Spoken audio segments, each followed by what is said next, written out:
So we already have a lot of legacy brands in Right. India, but they're mostly Indian ethnic fashion. Do you think point number one, it is, the adaptability or the acceptability of Indian wear in the Western market that is holding us back? Or point number two, is it our unwillingness to adapt our craft to the Western forms and sell it across? What is holding us back? I think it's a wonderful question, because Indian crafts are encoded culture of India's civilization. What is more important is that design is global. In a way, the fashion industry is part of a global supply chain. Now, if you want to use this global supply chain as the context, then what is driving the global fashion now? One of the major trajectories is sustainable fashion. Right. And in sustainability, people say it's a way of life, where we were using recycling or, Right. upcycling or whatever the new terminology, reusing, repurposing, all that was part of Indian culture. And that's now a new opportunity for India. But the stories have to be told in that manner.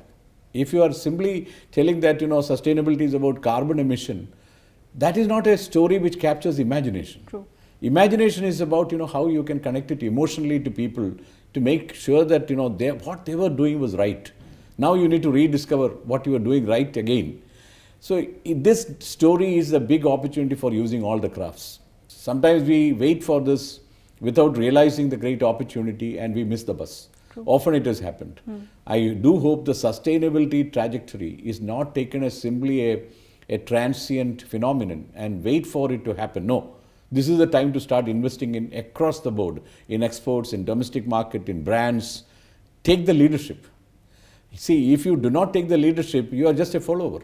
And we have been a follower all through. We have been, exporting cotton, we have been exporting yarn, but exporting garments was a very tiny fraction. So if we were behind and lagging behind them, it shows that we need to capitalize on our strengths without feeling diffident and apologetic about it.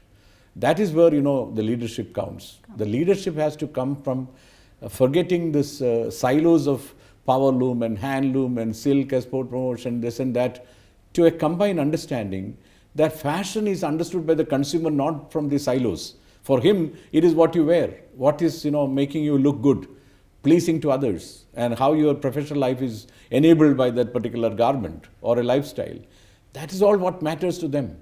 Whether you got it from XYZ state or XYZ sector in India, that is not the concern. Right. So the first thing is to demolish these artificial silos and think from a global supply chain point of view and as an ecosystem